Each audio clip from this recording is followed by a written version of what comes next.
الحمد للہ وکفا وسلام علی عبادہ الذین اصطفیٰ اما بعد بسم اللہ الرحمن الرحیم۔ سامعین محترم، آپ نے گزشتہ ہفتے کے دوران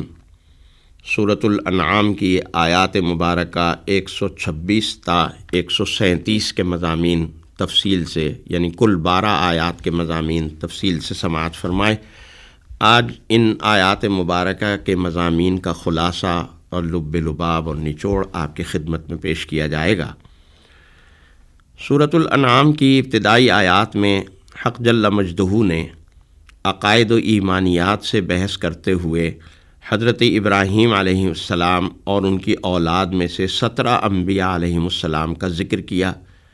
اور ان کی جانب سے آنے والے عقائد و نظریات کو بیان کیا، اور آیت مبارکہ نمبر 126 میں ان کے راستے کو صراط مستقیم قرار دیا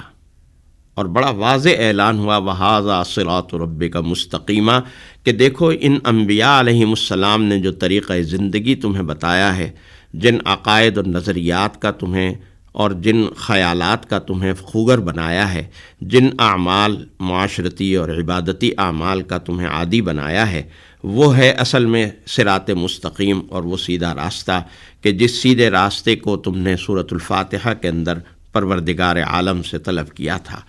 اس صراط مستقیم کی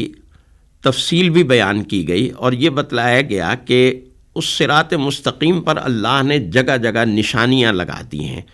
اور یہ بتلا دیا ہے کہ یہاں صراط مستقیم سے بھٹکنے کا کوئی نہ کوئی سامان ہے، دیکھو ہوشیار رہنا، صراط مستقیم سے نہ بھٹکنا اور اسی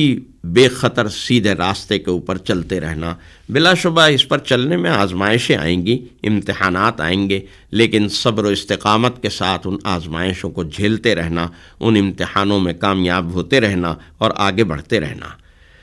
چنانچہ اس بات کو بیان کرنے کے بعد حق تعالی جل شانہ آیت مبارکہ نمبر 128 میں روز محشر کے ایک منظر کا ذکر فرما رہے ہیں، اور روز محشر کے اس منظر کو بیان کرتے ہوئے حق جل مجدہ یہ بات ارشاد فرما رہے ہیں کہ اللہ تعالیٰ ان انسانوں کو بھی اور جن جنات اور جن شیاطین کی یہ انسان پیروی کرتے تھے اور پیچھے پیچھے سرپٹ دوڑ رہے تھے، ان کو بھی میدان حشر میں جمع کرے گا، اور میدان حشر میں جمع کرنے کے بعد یہ اعلان ہوگا کہ النار مثواکم خالدین فیہا الا ما شاء اللہ، کہ اب تمہارا ٹھکانہ جہنم ہے، اس جہنم کے اندر تم ہمیشہ کے لیے ڈال دیے جاؤ گے، وہاں سے کبھی نکالے نہیں جاؤ گے، الا یہ کہ اگر اللہ نے چاہا، یعنی اگر اللہ کی قدرت، اللہ کی طاقت اور اللہ کے علم میں یہ بات آئی کہ کسی انسان کے دل میں رائی کے دانے کے برابر بھی، جیسے کہ امام بخاری رحمۃ اللہ علیہ نے اس حدیث میں نقل کیا کہ اللہ تعالیٰ خود جہنم کی طرف متوجہ ہوں گے اور جہنم سے اس شخص کو بھی نکالا جائے گا کہ جو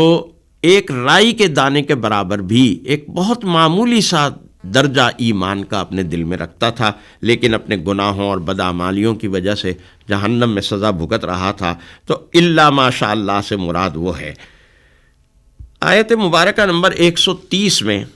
اسی منظر کشی کی اور مزید وضاحت کی جا رہی ہے، اور وہ وضاحت اس طریقے سے کی جا رہی ہے کہ اس میں ان جنات کی بھی اور ان انسانوں کی بھی جو ان جنات کی پیروی کرتے تھے، ندامت کو، حسرت کو اور ناکامی کو بیان کیا جا رہا ہے، ان کے اعتراف جرم کو بھی بیان کیا جا رہا ہے، اور ان سے جو باز پرس ہوگی اس باز پرس کو بھی بیان کیا جا رہا ہے کہ جو سب سے بڑی باز پرس ہوگی وہ یہ ہوگی کہ الم یاتکم رسول منکم یقصون علیکم آیاتی وینذرونکم لقاء یومکم ھذا، کہ تمہارے پاس میرا پیغمبر نہیں آیا تھا، میرا رسول، میرا قاصد، اور اس پیغمبر کے ایسے امتی نہیں آئے تھے کہ جنہوں نے تمہیں سیدھے راستے کی ہدایت اور سیدھے راستے کی رہنمائی عطا کی تھی اور بلایا تھا تمہیں سیدھے راستے کی طرف، اور تمہیں ڈرایا تھا آج کے دن کی اس ملاقات سے اور آج کے دن کی اس حقیقت سے، لیکن تم نے کسی بھی چیز کے اوپر کان نہ دھرا۔ یہ لوگ اقرار جرم کریں گے اور کہیں گے کہ ہاں ہمارے پاس اللہ کا نبی آیا تھا،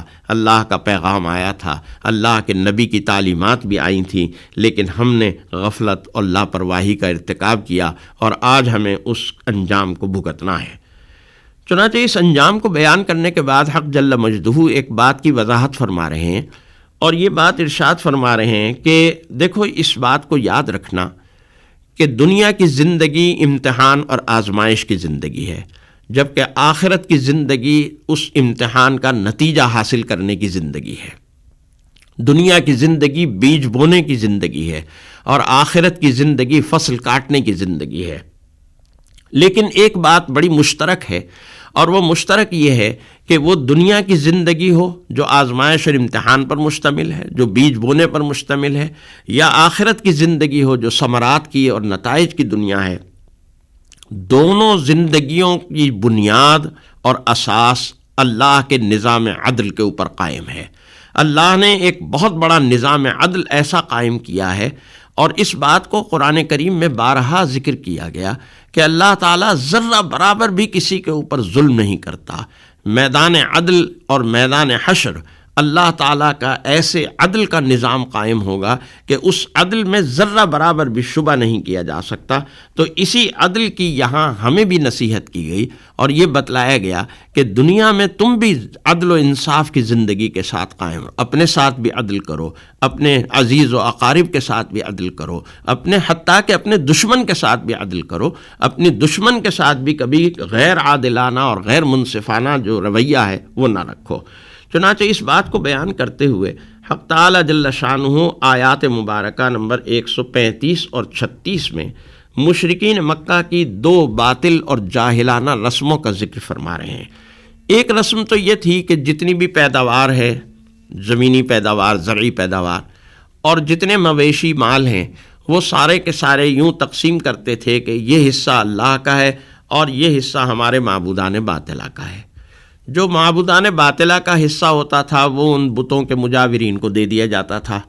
اور جو اللہ کا حصہ ہے وہ یہ سمجھتے تھے کہ ہم اپنے رشتہ داروں کو، اپنے غریبوں کو، مسکینوں کو کھلا دیں تو یہ اللہ کا حصہ ادا ہو گیا۔ اور اس میں پھر ایک اور قباحت یہ تھی کہ اگر